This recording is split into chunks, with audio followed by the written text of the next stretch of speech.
Welcome back to woodcraft716.com. I'm Mike Weibel, and on this channel we build awesome projects with inexpensive tools. If you're new here, go ahead and subscribe and hit that bell icon so you're notified of any new content we have coming out.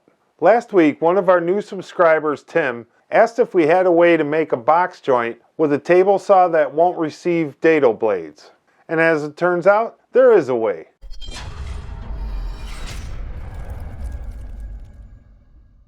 I'm going to show you two ways to make box joints. The first way, and the easiest way, is with the blade that came in your table saw. We're just going to use the miter sled that came with our table saw and build a fence for it. That'll give us these super fine 1/8 inch box joints, and they really look great. The other way is with the stacked dado set. If you don't have stacked dados and you're in the market for it, I'll put a link in the description below where you can pick these up relatively cheap and a pretty good quality. And these box joints look awesome. And you can make this jig, I know you can. It's just one piece of scrap 3/4 inch plywood and a little piece of wood you probably have laying around the shop. That's it. I know you can build this, and I'll show you how right now. Okay guys, the first thing we're going to do is get a piece of 3/4 inch plywood about 4 inches by 18. It doesn't really matter. Then we're going to take our bevel miter slide and put that in. And we're going to take the piece of the stock that we're going to need, and we're going to lower our blade to the same height as the material. Then we're going to go ahead and clamp it to our miter slide. And then with our fence clamped to our miter slide, we're going to make one pass. Then we'll go ahead and unclamp it. Then we'll just raise the blade a little bit, bring our fence in to 1/8, the same thickness as our blade. Then you'll need something like this push block to cut this down safely. If you don't have one of these, I'll put a card at the top of the screen where you make this really cheap and easy. So we're just going to go ahead and put it on our stock and run it through at 1/8 of an inch. And you want it to fit in there snug, but not over tight. If it's really tight, you might want to cut another one. If it's just a little tight, we'll just sand it up real quick, just so it fits in there. But we don't want it to be sloppy. We want a good tight fit, just like that. We'll just come over to the miter saw and cut 1.5 inches off. Remember to save your drop, we're going to need that. Now we're just going to go ahead and glue this in, making sure we wipe off any excess that comes out. Alright, the next thing we're going to do is have our miter gauge in its slide, and we're going to put our fence against it. We're going to take our leftover scrap piece from our key and place it along the blade. Then we're going to take our fence and slide it over to our cutoff. Once we have it in position, we'll clamp the fence to the miter gauge. Check and make sure we still fit, and we're good to go. Then we're going to go ahead and screw it to the miter gauge. Then we'll just check it, take our clamp off, make sure that the blade is set to the same height as our stock. Alright, here we go. We're going to take our first piece and put it up against the key. We're going to make our pass, then we're going to take the cutout we just made and put it on top of the key. And we're just going to keep working our way down the line. Now this part's important. To get our next one to fit correctly, we need to take this one off and flip it around and put it back on the key. Just like that. Then we need to take our other piece and butt it up against it and then make our cut. Then you're going to take this piece and bump it up against the key and go right on down the line.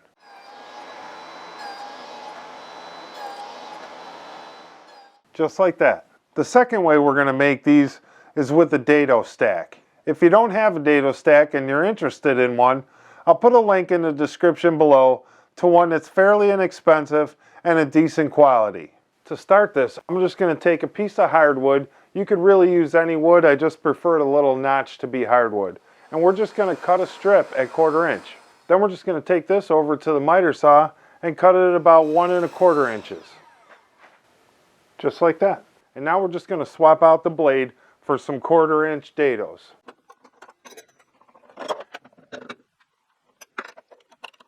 My 1/4 inch dado is just the two outside blades. If I need to make it wider, I just add a shim. So because they're just 1/4 inch, I'm able to use the stock plate that came with the table saw. If I went any wider, I'd have to use this homemade one that's got some bigger cutouts in it, that's all. Now we're just going to set the depth as close as we can to the board that we're going to be using. And that should be good. Then we're just going to take our miter gauge and a piece of 3/4 inch plywood that we had laying around. I'm just going to even this up, holding it super tight to the miter gauge. Then we're just going to glue it, making sure it doesn't stick out the back or the bottom. Just like that. Okay guys, once the glue is dried, we're just going to put our fence up against our miter slide. Then we're going to take the cut off of our stick and we're going to put it alongside the blade just like we did last time. Slide the key over to the spacer and clamp it down. Once it's clamped down, we're going to check it again, make sure it's all good, and it is. And we'll screw it to the back of the miter gauge just like we did last time.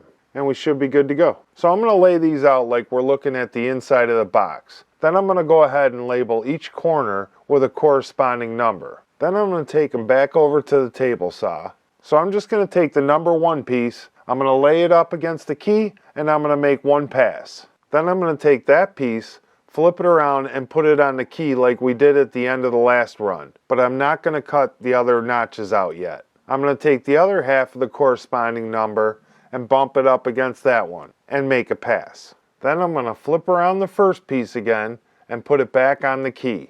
Then I'll take the second piece and bump that up against the key in front of the first piece. Then we're just going to clamp up just the pieces. And now we can start running them through just like we did the first time. Cutting it, picking it up, sliding it over, putting it on the key, and following those steps all the way to the end. Alright, now that our passes are done, we just need to check it. If the joint fits too tight, you'll need to move your key towards the blade.